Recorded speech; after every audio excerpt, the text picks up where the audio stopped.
আসসালামু আলাইকুম, কেমন আছেন সবাই? আশা করি আল্লাহর রহমতে ভালো আছেন সবাই। আরেকটা নতুন চেউয়া মাছের মাথার ভর্তা নিয়ে চলে আসলাম আপনাদের মাঝে। আপনারা চেউয়া মাছের ভর্তা কিভাবে খান জানি না, কিন্তু আমরা পুরান ঢাকার মানুষরা দেখেন কিভাবে রান্না করি চেউয়া মাছের ভর্তাটা।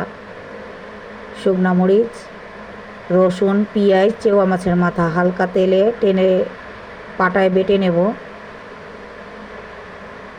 ভাজা ভাজা করে তেলের মধ্যে টাইলা লইছি, এখন পাটায় মিহি করে বেটে নেব।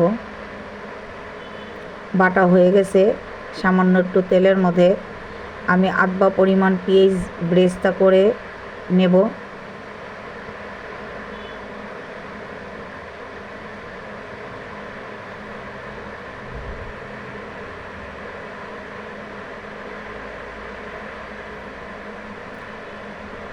পেঁয়াজটা ব্রেস্তা হয়ে গেছে।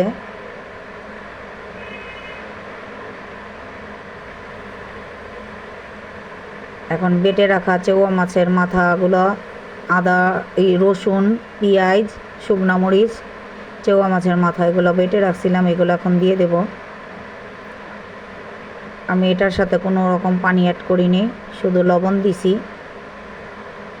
এখন ভালো ভালো ভালো করে ভাজা ভাজা করে নামিয়ে নেব।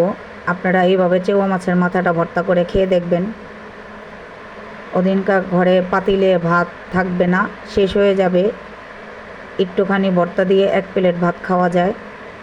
আপনারা বাসায় অবশ্যই ট্রাই করবেন, করে জানাবেন কেমন হয়েছে। অনেক মজা হয় এই চেউয়া মাছের মাথার ভর্তাটা।